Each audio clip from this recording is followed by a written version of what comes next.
Beleza, estou aqui com o Herder. Herder, primeiro, obrigado aí por participar aqui da mais uma entrevista em ação. É sempre um prazer receber pessoas dos mais diversos segmentos, mais diversas atuações, né? E com certeza você tem muito a agregar para a gente aqui, para mim e para todo mundo que está assistindo. Então, primeiro eu queria que você se apresentasse para quem não te conhece, para falar um pouco sobre sua formação, a sua atuação aí no seu caso, na área de manutenção, né? Então, Igor, é um prazer também participar, né? A gente já vem acompanhando aí o Manutenção em Ação há um tempo, faz parte aí das semanas em ação, de manutenção. Então, eu sou engenheiro mecânico, né? Formado na UFPB, na Paraíba, com especialização em MBA em Engenharia de Manutenção. Toda a minha formação, sou Black Belt também, uso essas metodologias Six Sigma para manutenção também. Então, toda a minha formação é voltada para manutenção, né? Então, minha experiência toda, né, desde que me formei em manutenção. Então, eu iniciei a carreira na siderurgia, numa siderúrgica, ficava no norte, né, no Pará. Depois migrei para indústrias calçadistas de borracha, né, uma grande empresa aí, a maior do Brasil de segmento de calçados. E agora, recentemente, retornei para a siderurgia, né, convite aí. Então, estou assumindo esse desafio na siderurgia de novo. Legal, show de bola. Cara, você que está mais atuando na área, assim, né? Na execução propriamente dito, como que é o desafio, como que você faz essa gestão de transformar o que está planejado em execução propriamente dito? Essa acho que é a grande dificuldade, né? E o desafio realmente de fazer a equipe transformar em realidade o que você pôs no papel, pôs em software, pôs em planilha, né? Então, esse é o desafio, vender a ideia para a equipe, né? Às vezes trabalhei já com equipes diferentes, então tem equipes que têm mais autonomia, tanto de planejamento e programação, equipe que tem menos autonomia de planejar e executar, então é um desafio mesmo. Então, essa é a realidade que eu vou viver agora, né? De fazer isso e dar autonomia a essas pessoas, mas que a execução seja bem feita, né? E seja mensurada, porque ter ideia de quantos por cento está sendo feito, ou de ter isso na mão, né? Também é difícil você ter essa informação real na mão. Eu executei aquele plano, gerou anomalia e eu executei a anomalia. Completar o ciclo completo, né? Na verdade, o planejamento e execução é uma coisa só, né? A gente divide muito, mas um não vive sem o outro, né? Isso, e o desafio que eu vivo aqui, provavelmente, eu vou gerir os dois. Então, a cultura que a empresa que eu tô tem, as duas pessoas, então, o inspetor e o programador, eles vão pertencer à minha equipe. Então, eu vou ter que balizar e comandar, provavelmente, essa situação. Então, vou tentar tirar proveito disso, né? Vou ser o fiel da balança, né? Então, vou tentar ter um bom inspetor, né? O cara tem experiência, que ele consiga e junto com o programador a gente saber priorizar, baseado em ter peça, em ter disponibilidade, mão de obra para executar na base da priorização. Uhum. Eu tive uma empresa essa semana que não tem a figura inspetor. E aí eles trabalham 70, 80% corretivamente. E aí, justamente, né, eu estava falando exatamente isso. Enquanto você não tiver uma pessoa com foco em inspeção, em descobrir a falha antes que ela aconteça, você vai estar sempre correndo atrás, nunca na frente, né? E eu acredito muito, ainda mais você fazendo esse meio de campo, planejamento e área, tudo, o inspetor é quase que um braço direito ali seu, né? Isso, aqui também tem um sistema de apadrinhamento. Então, a área, né, por exemplo, aqui tem um laminador de vergalhão. Então, ele é segmentado em etapas do processo e tem os padrinhos. Então, os donos de cada conjunto de equipamentos. Então, aqui também pode-se usar essa modalidade, em que os padrinhos são os inspetores das suas áreas, são o dono. Então, ele se inspeciona, ele classifica, né, também o critério da anomalia quando é achado, e isso vai para ser programado.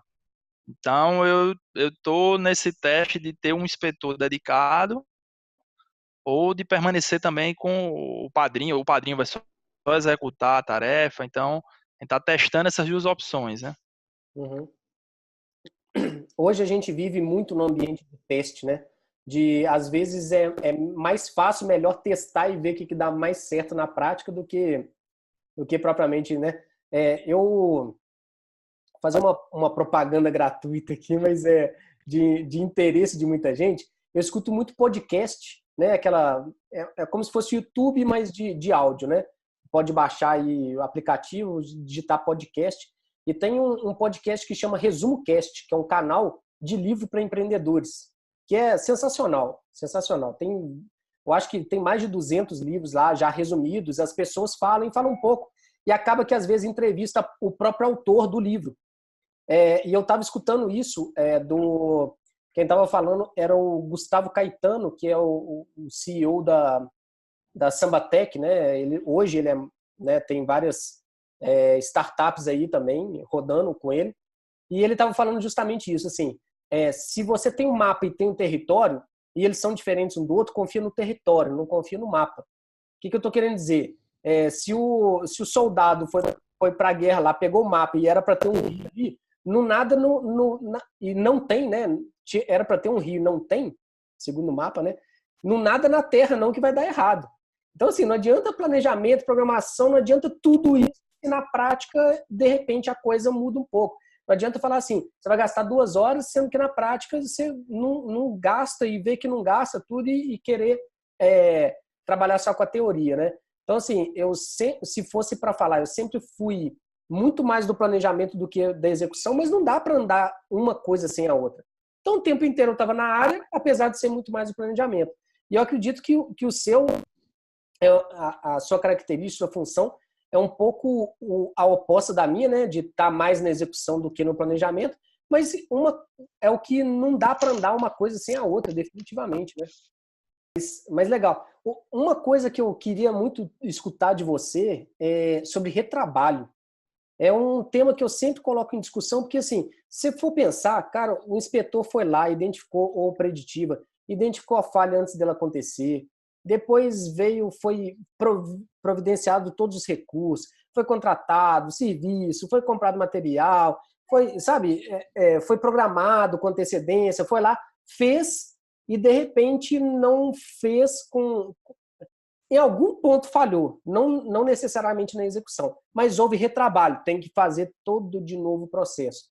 Como é que você vê isso e principalmente o que você acha que pode ser feito para cercar isso?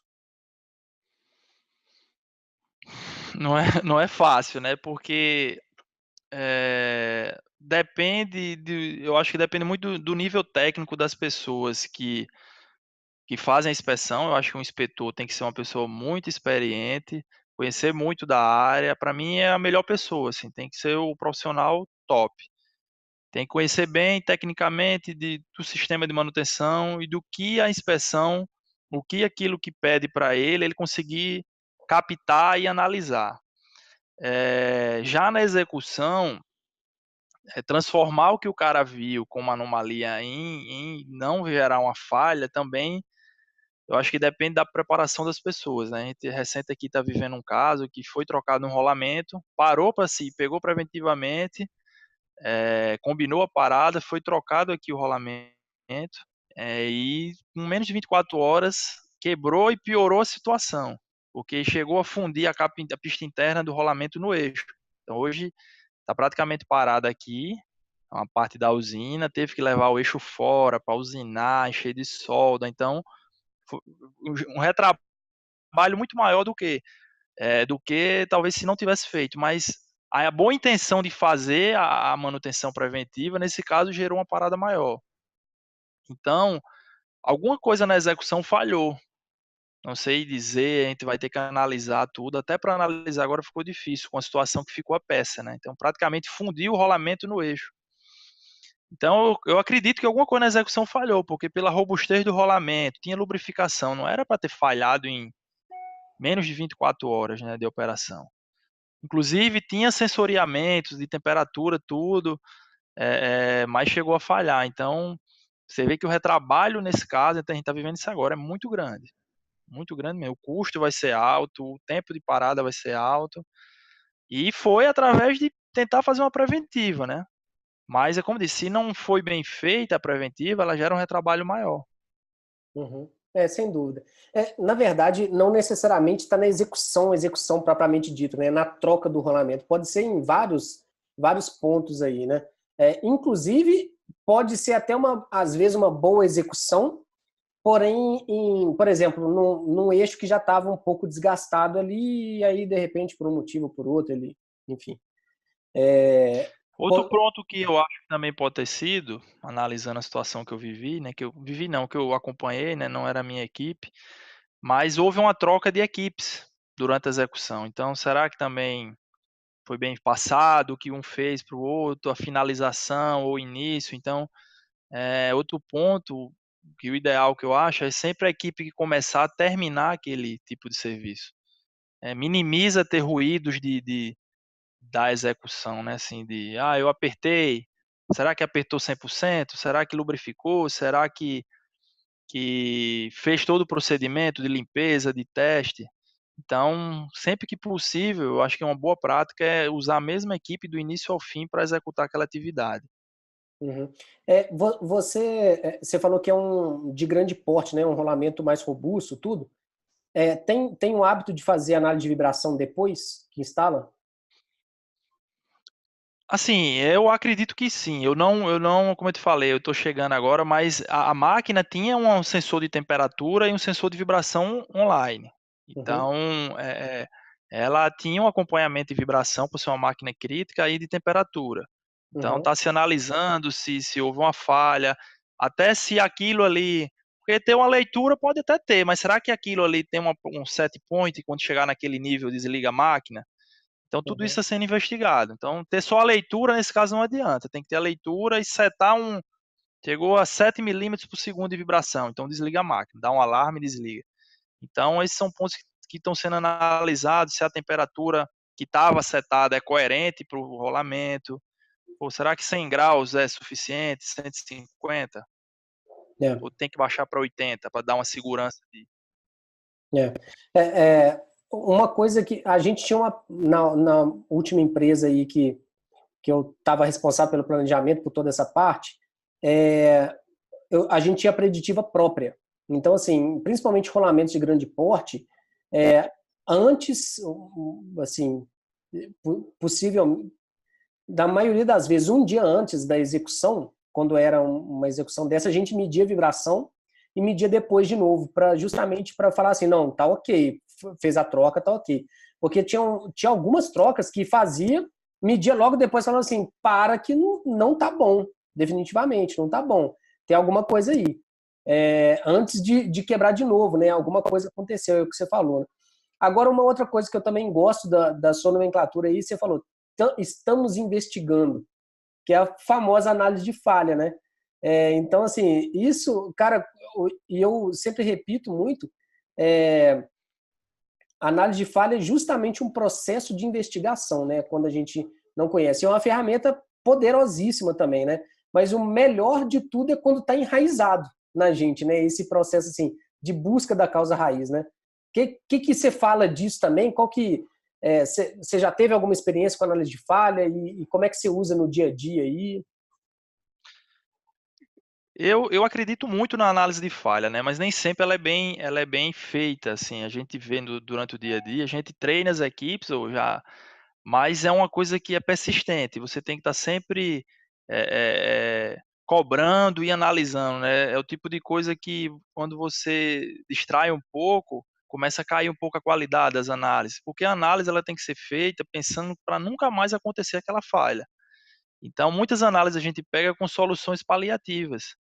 E a análise de falha ela tem que ser feita com o pensamento de que você não quer mais que aquilo aconteça nunca mais.